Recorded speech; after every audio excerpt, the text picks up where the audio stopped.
আজকে জুমার রাত, আগামীকাল পবিত্র জুমার দিন। ইসলামের রাত এবং দিন পশ্চিমা সভ্যতার মতো নয়। পশ্চিমা সভ্যতার রাত দিন হচ্ছে রাত 12টা থেকে দিন 12টা।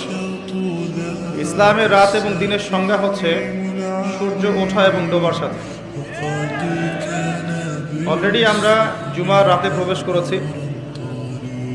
জুমার দিনে অনেক আমল আছে, তার মধ্যে অন্যতম কিছু গুরুত্বপূর্ণ আমল হচ্ছে বেশি থেকে বেশি রাসূলুল্লাহ সাল্লাল্লাহু আলাইহি ওয়াসাল্লামের প্রতি দরুদ পাঠ করা। নবী করিম সাল্লাল্লাহু আলাইহি ওয়াসাল্লাম বলেছেন, কেউ যদি তার প্রতি একবার দরুদ পাঠ করে আল্লাহ রাব্বুল আলামিন তার প্রতি 10 বার রহম করবেন। বলেন সুবহানাল্লাহ। তার আমল নামায় 10টা নেকি লেখা হবে, 10টা গুনাহকে মাফ করে দেওয়া হবে এবং তার মর্যাদা 10 গুণ বাড়িয়ে দেওয়া হবে। বলি সুবহানাল্লাহ।